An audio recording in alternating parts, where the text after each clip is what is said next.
કમરના મણકા ના ખોલાવાય, આખી જિંદગી તમે ખાટલામાં આવી જાઓ, એકવાર મણકા ખોલાયા પછી વારે ઘડીએ મણકા ખોલાવવા પડે, કમરના ઓપરેશન કરવાથી પેરાલિસિસ થઈ જાય, જે કન્ડિશન હોય એના કરતાં વધારે બગડી જાય, કમરનું ઓપરેશન કર્યા પછી ક્યારેય વાંકા ના વળી શકાય, ક્યારેય જમીન પર ના બેસી શકાય, ના, એવું પણ નથી.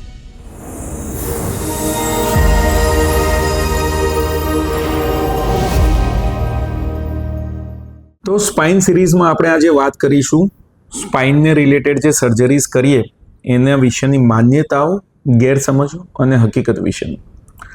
તો સ્પાઇનની સર્જરી વિશે માન્યતાઓ અને ગેરસમજો કઈ કઈ છે? કમરના મણકા ના ખોલાવાય, આખી જિંદગી તમે ખાટલામાં આવી જાઓ, એકવાર મણકા ખોલાયા પછી વારે ઘડીએ મણકા ખોલાવવા પડે, કમરના ઓપરેશન કરવાથી પેરાલિસિસ થઈ જાય, જે કન્ડિશન હોય એના કરતાં વધારે બગડી જાય. આ બધી જે છે એ ગેરસમજ અને માન્યતાઓ છે. હકીકત શું છે?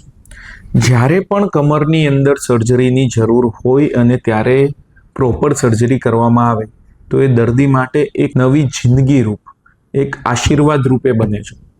એમનો જે અસહ્ય દુખાવો એ ગાયબ થઈ જાય, એ વધુમાં વધુ ચાલી શકે, ઊભા રહી શકે, પોતાનું કામ કરી શકે, પોતાનો રોજગાર પાછો મેળવી શકે, પોતાની દૈનિક પ્રવૃત્તિઓમાં પાછા જઈ શકે, એ પોતાની જિંદગી પાછી મેળવી શકે.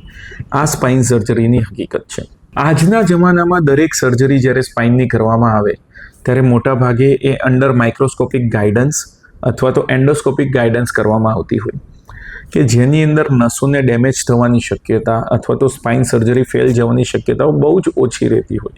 જો કોઈ દર્દી એવું માને કે હું કમરનું ઓપરેશન કરાયા પછી જે પણ પ્રોબ્લેમ છે 100% દૂર થઈ જશે અને કાયમ માટે મને કોઈ જ પ્રોબ્લેમ નહીં પડે, તો એ ભૂલ ભરેલું છે. કમરનું ઓપરેશન કરાયા પછી અમુક વસ્તુનું ધ્યાન રાખવું જરૂરી છે. જેમ કે ઓપરેશન પછી 1.5 મહિના સુધી તમે નીચે ના બેસો, આગળ ઝૂકીને કામ ના કરો અથવા તો બહુ વજન ના ઉચકો તો ફરીથી એનો એ પ્રોબ્લેમ થવાની શક્યતાઓ ઘટી જતી હોય છે.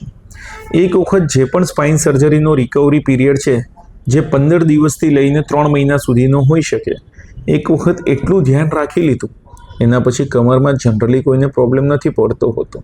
બીજી એક માન્યતા છે કે કમરનું ઓપરેશન કર્યા પછી ક્યારેય વાંકા ના વળી શકાય, ક્યારેય જમીન પર ના બેસી શકાય, ના, એવું પણ નથી.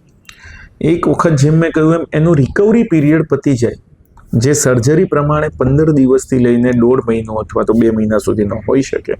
ઘણી વખત મોટું ઓપરેશન હોય તો 3 મહિના સુધીનો હોઈ શકે. તો એના પછી તમે વાંકા પણ વળી શકો છો, જમીન પર બેસી શકો છો.